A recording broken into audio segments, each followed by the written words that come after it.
You're enjoying the clarity that comes to you from contrast. So as far as you can see, the greater the contrast, the better you like it, right?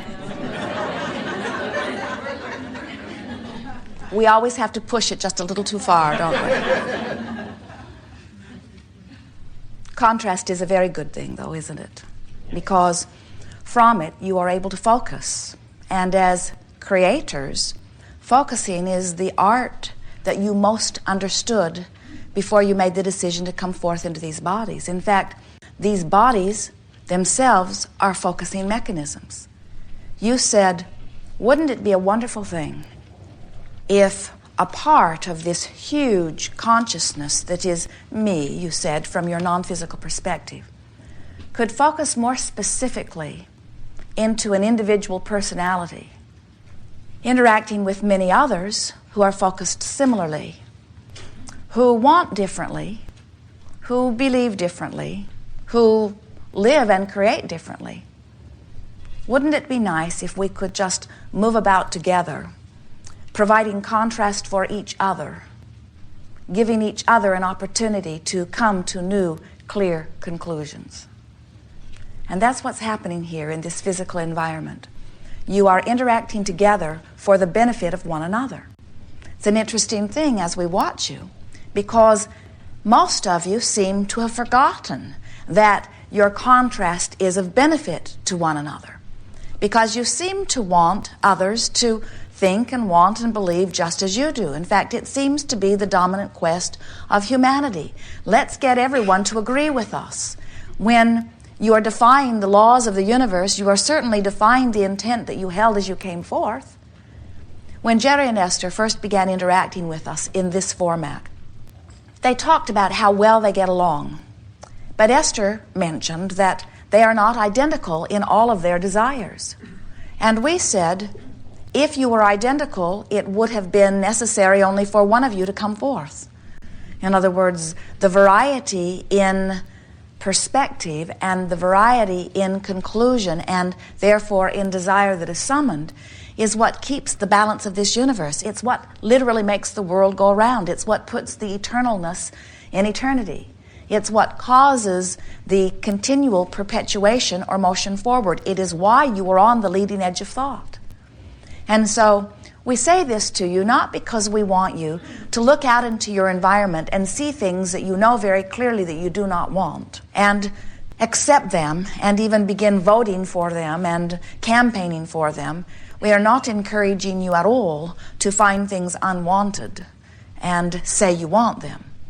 But what we are encouraging is that you allow the things that you do not want to be without your attention to them.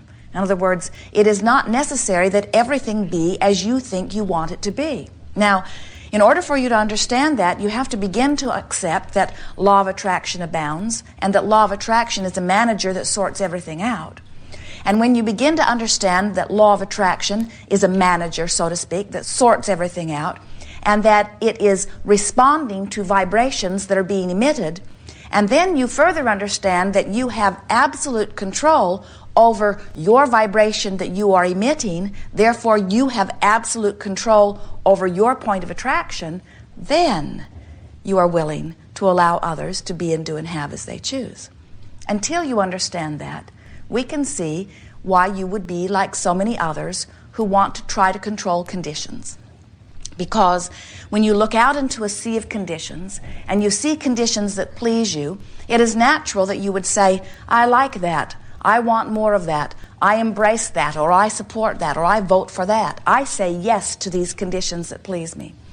But when you look out and see conditions that don't please you, horrific things or just unwanted things, and you don't understand that those things have nothing to do with you, we can see why you might want to control those conditions, because you do feel much better when you look at conditions that feel good than when you look at conditions that feel bad.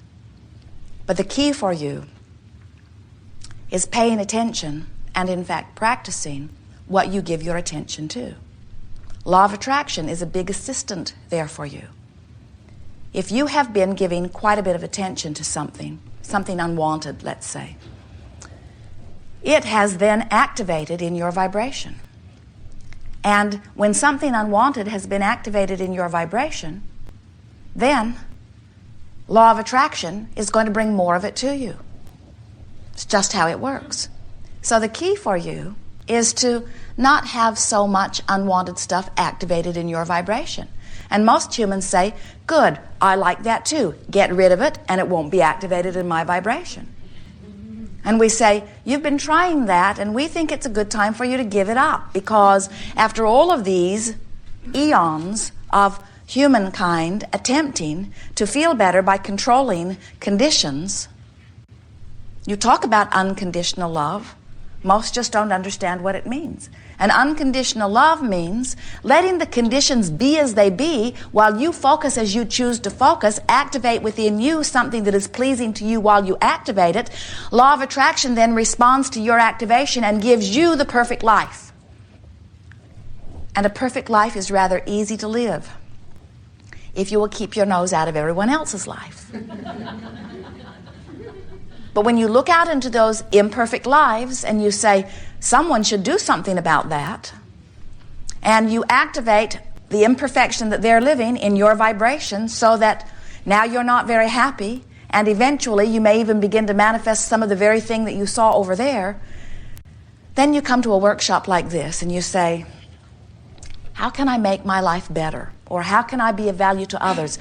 How can I assist others in making their lives better? And we say, if we were standing in your physical shoes and we were wanting to express through our example a message that would be benefit to most, to all, the message would be, I have decided to mind my own business, and my own business is one of joy. So anywhere that there is a possibility of joy being evoked within me, I give it my attention. Whether I'm perusing my memory of past, whether I'm examining the present fullness of now, or whether I am speculating into the future. Since joy is that which I am dominantly seeking, and joy is that which I am dominantly tuned to, joy is that which is dominantly emanating from me, and joy is that which law of attraction is dominantly manifesting for me. And that's the way you live happily ever after. Many of you say, but I'm happy, but I worry about those who are not. And we say, keep it up and you will join them.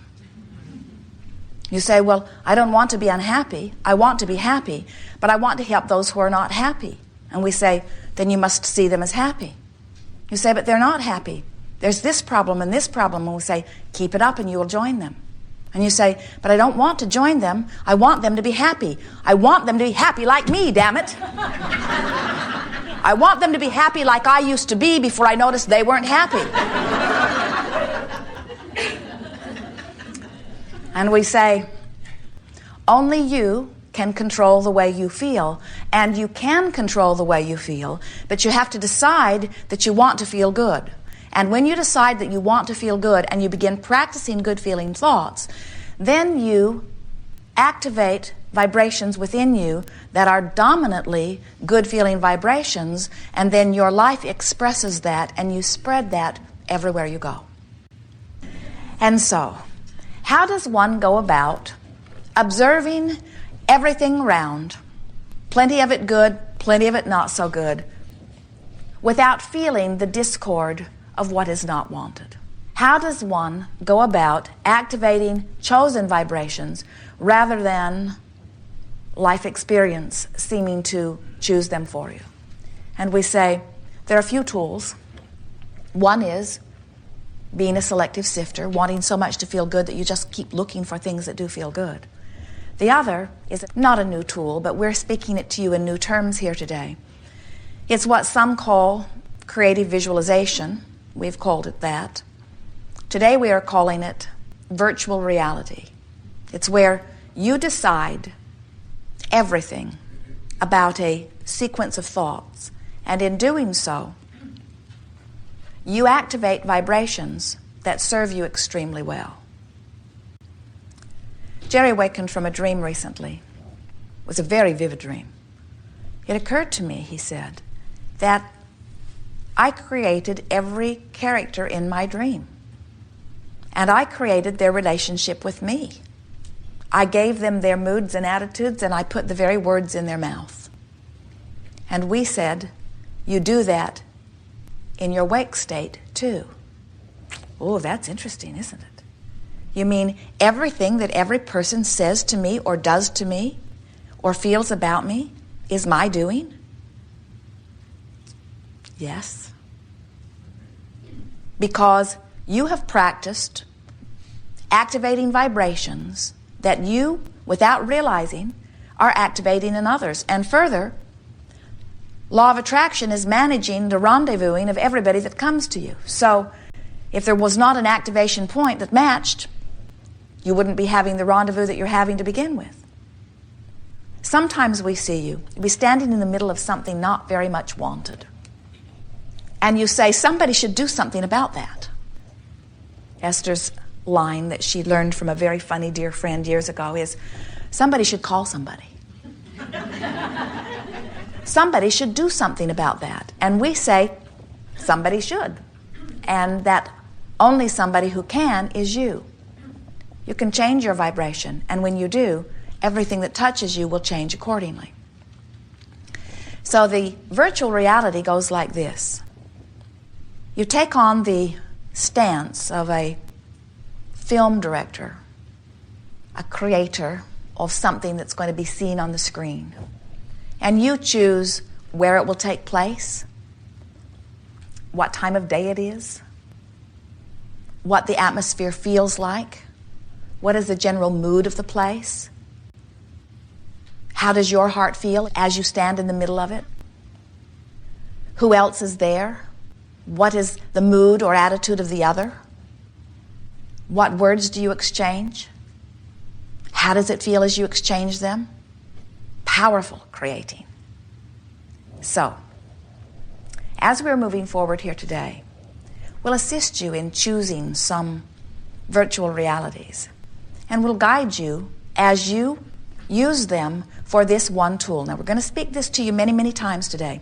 We're going to give it to you here. This is the reason for virtual reality. In fact, this is the only reason for virtual reality. This is why we think it's a good idea for you to do virtual reality. And this is the only reason that we would ever suggest that you do virtual reality.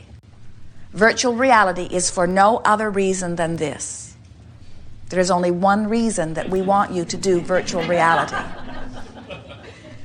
We are really wanting you to hear why we want you to do virtual reality, because there is only one reason that we want you to do virtual reality. Would you like to hear the reason? To practice a dominant vibration that will serve you. Only reason. And it's a fantastically important reason. Because when you practice deliberately a virtual reality, what happens to you is you can then easily, anytime you want, activate that vibration that will serve you.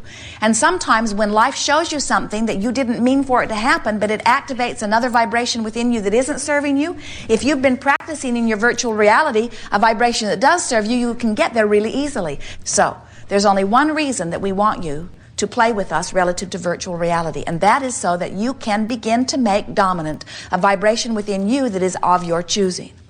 Sometimes people use virtual reality or creative visualization as a means of fixing something that is broken. And we say, you would not create in your virtual reality a beautiful house and then give it a leaky roof and then bring a repairman into your virtual reality and fix the roof. You get a sense of what we are talking about? You just create in your virtual reality something that pleases you. And we've noticed that as you play the game, as you dart in, set the scene, choose something really quickly, exchange a few words, and dart out, you can maintain for 20, 30, 40, 50 seconds, sometimes 10, 5, 4. In other words, just a spattering of time, you can maintain a vibration that really, really serves you well. Sometimes if you stay in there longer, you start trying to fix things. So the key to virtual reality is get in quick, get a good feeling moment, practice it for a moment, then get out. Get in, create a good feeling moment, practice the feeling of it, then get out. And before you know it, you will have activated within yourself so many good feeling vibrations that they will dominate your vibrational pattern.